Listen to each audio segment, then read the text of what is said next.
जी बिल्कुल। ऐसा चार्ट नज़र नहीं आया जो मुझे बहुत ज़्यादा इम्प्रेस कर रहा हो। इससे बेहतरीन तो निफ्टी है जो अब करीब 22,775 पे है। और कुछ काउंटर्स जो अच्छा कर रहे हैं उसमें एक चोला फाइनेंस दैट्स डूइंग वेल 3% ऊपर 20 डेमा के ऊपर, और एक डिक्सन थोड़ा सम्मानजनक स्थिति में इस वक्त अगर कोई चार्ट नजर आ रहा है तो दैट्स SRF at 283। क्लियरली अनुज अभी माइलेज देता हुआ फार्मा और केमिकल्स, स्पेशलिटी केमिकल्स, वो चाइना प्लस वन का फैक्टर, पीआई इंडस्ट्रीज जो दोनों में है, फार्मा में भी एंट्री मार रहा है प्लस केमिकल्स में भी है। वो आज का स्टॉक ऑफ द मॉर्निंग है विदाउट अ डाउट 6.5% ऊपर। SRF ये एक और स्टॉक है जो काफ़ी रिलेटिव स्ट्रेंथ पे भी काफ़ी मजबूत रहा है। निफ्टी टिक रहा है अभी के लिए 22,750 के ऊपर, और शायद कुछ हद तक कोशिश भी करे ऊपर आने की, लेकिन फार्मा में क्लियरली अच्छा मोमेंटम है। आज देखिए आईटी में अच्छा मोमेंटम है, कोफोर्ज जैसे स्टॉक्स में, क्योंकि वो हाई बीटा है विद इन आईटी। लेकिन दिक्कत क्या है कि ये स्टॉक्स सबसे ज़्यादा वल्नरेबल होते हैं, कहीं भी अगर मार्केट में रिवर्सल आएगा तो उस चीज़ को लेकर अब तक मुझे कोई ट्रेडेबल चीज़ नहीं दिखी वीरू। मतलब ऐसा कुछ लगा हो जिसको देख के कि आप कूद के कह सके कि हाँ ये ट्रेड करना है ना? हाँ बिल्कुल, इसलिए मैंने आपको टॉस कर दिया जल्दी। हाँ बिल्कुल क्योंकि कुछ कुछ ट्रेडेबल लगा नहीं। तो एक काम करते हैं, थोड़ा हमारा काम आसान है, हमने स्पॉट कर दिया। अब मुश्किल काम के लिए हमारा पैनल तैयार है, उनके पास चलते हैं। आप सभी को फिर से गुड मॉर्निंग। कृपा जी बताइए क्या ट्रेड रहेगी इस समय की आपका कोई संकल्प? जी बिल्कुल अनुज जी, मुझे लगता है यहाँ पे आगे नाइका पे थोड़ा ध्यान देना चाहिए। नाइका फिर भी 180 के ऊपर सस्टेन कर रहा है, तो यहाँ पे 180 के 181 से फ्यूचर अभी ट्रेड कर रहा है। आप यहाँ पे 176 के स्टॉप लॉस से लॉन्ग बने रह सकते हैं।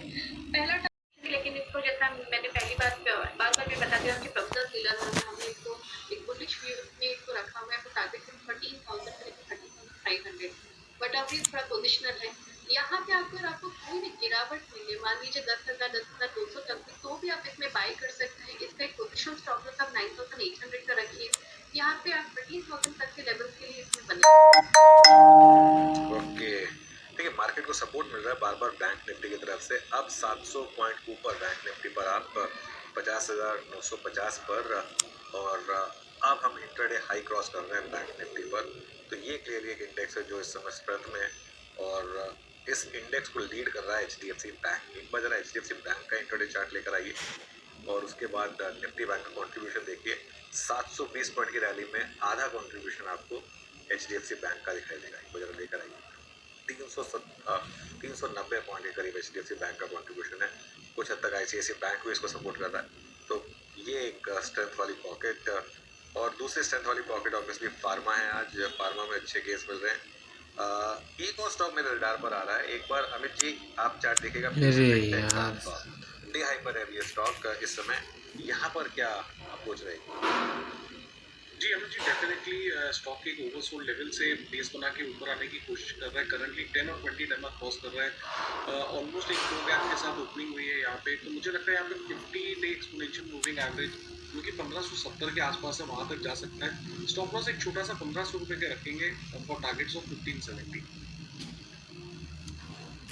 निफ्टी ने हाई लगाया करीब अभी अभी 22,821 का, यानी सिंपली मींस निफ्टी गया 10 आज तक। और बैंक निफ्टी क्या हो सकता है, ये दो चीजें अगर आप देखेंगे मनोज, अब तक के अगर कार्यक्रम का या फिर अब तक के प्राइस पैटर्न निकाले तो क्या लग रहा है? मैं वो एक्चुअली मेरा प्रश्न था अनुज ये, वो अरे हमारा यार ये रेट तो कट और साला हमारा नीचे जा वो रहा है। स्टांस चेंज का अभी तक बहुत मिलना चाहिए था ना हमें, इम्पैक्ट वो विजिबल नहीं। क्या कह रहे हैं अनुज, वो मिलेगा क्या? वो ड्यू है या फिर इसी में खप गया वो भी? जो कोलैप्सिंग मार्केट थोड़ा डर गया, लेकिन अब एक एक करके थोड़े से ऐसे स्टॉक्स हैं जहाँ पर कवरिंग आ रही है। जैसे सेल देखिए आप, टाटा स्टील तो क्या चलेगा, लेकिन सेल JSW स्टील, ये दो स्टॉक्स देखिए एक बार जरा। यहाँ पर बहुत अच्छे आपको आते हुए दिखाई देंगे।